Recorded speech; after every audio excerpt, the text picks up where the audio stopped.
America's White Table by Margot Theus Raven. It was just a little white table, but it brought tears of pride to my Uncle John's eyes the Veterans Day he came for dinner and stood by it, set for one person even though nobody would be eating at it. It was just a little white table, but earlier that day, Mom had told Gretchen, Samantha, and me the little table we were setting for Veterans Day was just like the ones that have stood across America in the dining halls of the Army, Navy, Marine Corps, and Air Force since the Vietnam War ended. The table honors the men and women who served America's armed forces, especially those missing in action, our MIAs, and those held prisoner of war, POWs. It was just a little white table, but it felt as big as America when she helped Mama put each item on it as she told us why it was so important. We use a small table, girls, she explained first, to show one soldier's lonely battle against many. We cover it with a white cloth to honor a soldier's pure heart when he answers his country's call to duty.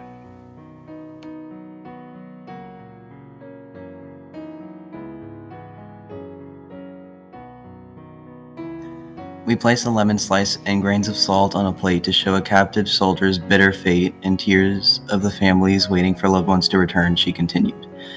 We push an empty chair to the table for missing soldiers who are not here.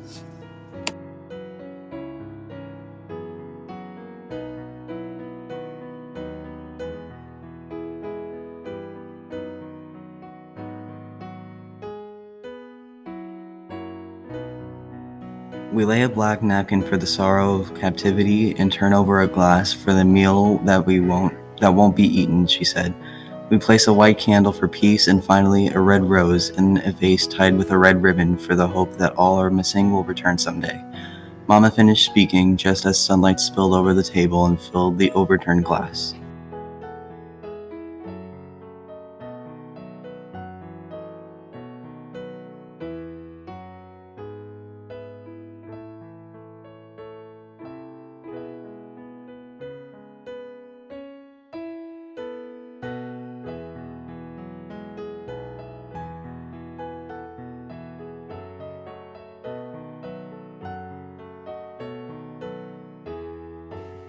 It was just a little white table, but it suddenly made me want to burst with the feeling I couldn't explain when Mama told us how much our setting the white table would mean to Uncle John. That night, then she told us that something that we didn't know. Our Uncle John, who gave us big bear hugs and spun us with airplane twirls and called me his Katie girl. I was a POW in Vietnam before we were born. It was just a little white table, but it gave us the courage to ask Mama what happened to Uncle John in Vietnam. She quietly told us his story. When Uncle John served in Vietnam, he was sent on a rescue mission and his helicopter was shot down behind enemy lines, she began. And he and his 3 crew members were taken prisoner. One crew member named Mike had serious wounds from the crash, but Uncle John and the other men tried to help Mike get better and persuaded a guard to bring Mike medicine. Then one day, when a guard looked away, Uncle John and the others had a chance to escape, but Mike was still too sick to go, so Uncle John stayed behind because he wouldn't leave a fellow soldier alone, so far from home. But how did Uncle John get free? We asked Mama. Sometime later, Uncle John had a chance to escape again, and somehow he was able to take Mike with him, carrying him on his back and collecting just enough rainwater and big leaves to keep them alive until Uncle John found an American infantry unit to help him. But even though Uncle John did everything he could to bring Mike home alive, Mike's wounds were just too serious and he died before the rescue helicopter landed. I know that Mike was only 20 years old, and he dreamed of playing football, but he loved America enough to give his life for his country when duty called.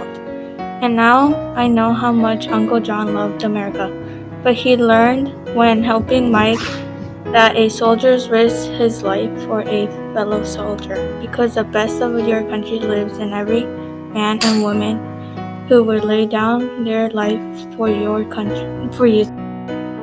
It was just a little white table, but it needed words of gratitude like Mama's Thanksgiving meal. So before Uncle John arrived for dinner, Gretchen and Samantha and I decided to put 3 gifts of our own on the table to honor our veterans. Gretchen colored pictures of all of the objects on the table, and Samantha wrote out the words of "My Country, 'Tis of Thee" as a tribute song. But I didn't know what a 10-year-old girl could ever put on that table. That was so important as each veteran's gift of freedom to me. It was just a little white table, but I looked at it all dinner long, and in the quiet inside me, I could almost hear the silent soldiers of the empty chair saying, "Remember us, please. We are real people like your Uncle John and Mike, who left their families and friends, homes and dreams and our own to protect your birthright of liberty from disappearing as easily as sunlight from a glass." It was just a little white table, but it took my words away when I hugged Uncle John goodnight and wanted to thank him for serving our country so bravely. So I just hugged him even harder and I told him I loved him.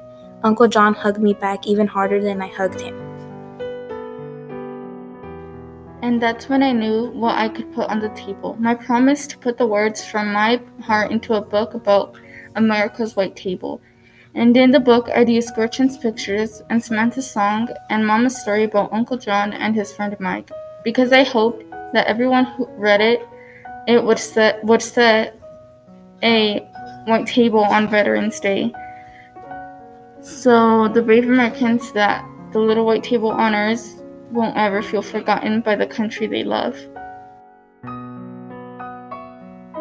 Then in the saw on the little white table, I traced in the grains of their families' tears what each man and woman who serves America is to me, a hero. And that's when I saw the tears of pride fill Uncle John's eyes. Hostilities formally ended World War I at the 11th hour of the 11th day of the 11th month. Today we celebrate this by honoring our veterans who have sacrificed for the freedom we enjoy. Veterans Day, November 11th, is a time for us to celebrate our freedoms and honor those who have served before us. We hope you will take a moment today to reflect on the freedoms you currently enjoy. The list is nearly endless. Find a way to thank a veteran who selflessly gave up their own freedoms to ensure yours.